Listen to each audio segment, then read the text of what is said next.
মনীষা, হুম? তুমি না বলে ইউটিউবে কি বলবা? ও হ্যাঁ, আসো। আসসালামু আলাইকুম সবাইকে, আশা করি সবাই ভালো আছেন।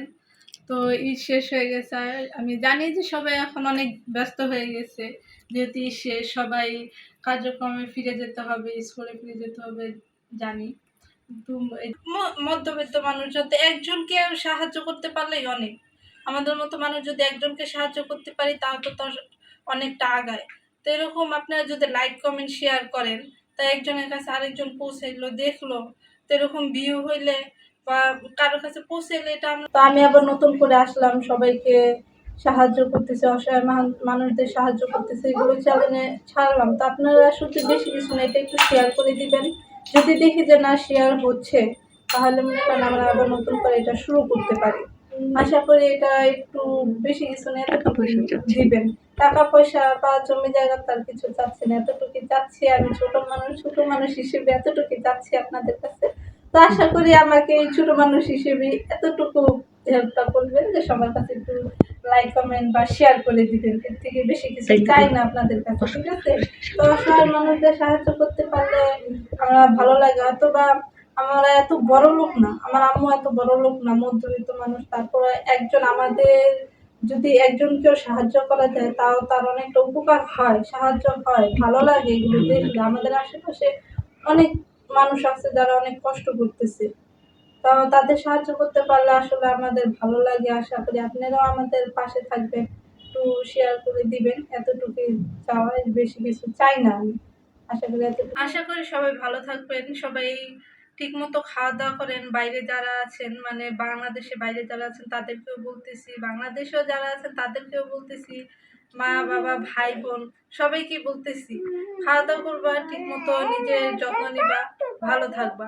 কে কার জন্য বাঁচে সেটা আমি জানি না, তবে বিশেষ করে মুরব্বীদের বলি যে তারা অনেকে দেখা যায় বৃদ্ধাশ্রমে চলে যাচ্ছে। আসলে এটা কিন্তু ঠিক না, এটা ঠিক না। নিজেদের সন্তানদের জন্য, হয়তো আমিও একটা আমার মার সন্তান, তবুও আমি বলতেছি এই কথা, যে আসলে সন্তান হোক বা যে হোক না কেন, আজকালকার দুনিয়াতে কেউ কারণ না, নিজের জন্যই।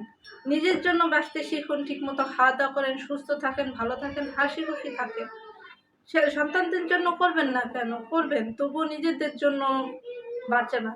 যদি নিজেদের জন্য আগে বাঁচেন তবেই না সন্তানদের জন্য করতে পারবেন।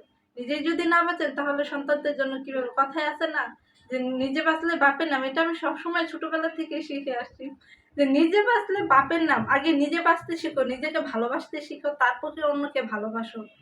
তো আমিও চাই আপনারা সেটাই করেন, যে নিজেদের ভালোবাসুন, আগে নিজেদের যত্ন নেন, ঠিকমতো খাওয়া দাওয়া করেন, সুস্থ থাকেন, তবেই আপনি অন্যদেরকে দেখতে পারবেন। নিজে সুস্থ না থাকলে অন্যদের দেখতে পারবেন না।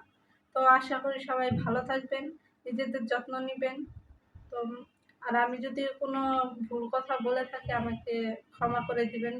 ছোট ভাই হোক, বড় ভাই হোক, বা আঙ্কেল আন্টি হোক, সবাই আমাকে ক্ষমা করে দিবেন। এই কথাটা হয়তো ছোট মুখে বড় কথা বলে ফেললাম, কিন্তু যদি একদিক দিয়ে চিন্তা করে দেখেন তো আমি সঠিক। আমি নিজেকে ভুল বলবো না, আমার দিক দিয়ে আমি সঠিক বলে, কিন্তু সবার চিন্তা ভাবনা তারা আমি দূর করতে পারবো না। যে কে কেমন, কার চিন্তা ভাবনা কেমন আমি জানি না, মানে আমি একজনের মনের ভিতরে ঢুকে দেখতে পারবো না। তবুও আমি সবার কাছে আবারও ক্ষমা চাচ্ছি। আসলে ছোটবেলা থেকে দেখতেছি আমার আম্মু আমাদের নিয়ে অনেক কষ্ট করছে, তো কষ্ট করছে এগুলো দেখে ভালো লাগে না। এই জন্য আমি সবসময় আম্মুকে এই কথাই বলি যে নিজের জন্য আগে বাঁচতে শিখো। তো তবুও সে তো শুনতে চায় না, সে বারবার সন্তান সন্তান করে। তারপরও আমি বুঝি। তা যার কারণে আমার এই কথাগুলো আপনাদের বলা হয়েছে। তো তবুও যদি আমার কথায় খারাপ লেগে থাকে আমাকে ক্ষমা করে দিবেন। আর আশা করি সবাই ভালো থাকবেন, সুস্থ থাকবেন। আল্লাহ হাফেজ।